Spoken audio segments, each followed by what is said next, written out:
ఇవాళ రేవంత్ రెడ్డి గారు సింగరేణి పైసలు తీసుకుపోయి ఫుట్బాల్ ఆడుతున్నాడు. నీ అయ్య సొత్తాన్ని తీసుకుపోయినావా?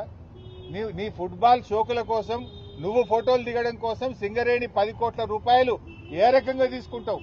ఒకవైపు కార్మికులకు జీతాలకు పైసలు లేవు, అప్పులు తెచ్చుకొని బ్యాంకుల్లో ఓడీలు తెచ్చుకొని సింగరేణి సంస్థ ఆగమైతుంటే నీ ఫుట్బాల్ షోకుల కోసం 10 కోట్ల రూపాయల సింగరేణి డబ్బును నువ్వు ఏ రకంగా వాడతావు? గతంలో సిఎస్ఆర్ డబ్బు సింగరేణి డబ్బు బీఆర్ఎస్ ప్రభుత్వం ఉన్నప్పుడు వాడితే ఆ పిల్లల కోసం వాడినాం. సింగరేణి పిల్లలకు ఒక మెడికల్ కాలేజీ పెట్టడానికి వాడినాం, లేదా ఒక స్కూళ్లు కట్టడానికో కాలేజీలు కట్టడానికో మంచినీళ్ళు ఇవ్వడానికో వాడినాం. నువ్వేమో ఫుట్బాల్ షోకుల కోసం వాడుతున్నావు. నువ్వు ఫుట్బాల్ ఆడడానికి సింగరేణి డబ్బే కావాలా నీకు? సింగరేణి కార్మికుల కడుపు కొట్టాలన్నా నువ్వు? ఏ రకంగా నీకు మనసు వచ్చింది సింగరేణి డబ్బులు తీసుకోవడానికని నేను అడుగుతా ఉన్నా. ఇది దుర్మార్గమైన ప్రభుత్వం. నువ్వు ఫుట్బాల్ ఆడడానికి రాష్ట్ర ప్రభుత్వంలోనే 5 కోట్ల తీసుకుపోయి స్టేడియం కట్టుకుంటావు, సింగరేణి 10 కోట్లు తెచ్చి ఆ మెస్సీతో మ్యాచ్ ఆడుతా అంటావు. ఎవరయ్యే సొత్తని సింగరేణి పైసలు డైవర్ట్ చేస్తా ఉన్నావు?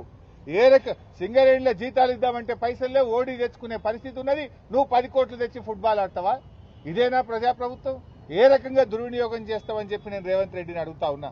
రేపు బీఆర్ఎస్ వచ్చినాక ఈ ఫుట్బాల్ మ్యాచ్ల మీద, ఈ ఫుట్బాల్ మీద పెట్టిన 110 కోట్ల మీద రేపు ఎంక్వైరీ వేస్తాం.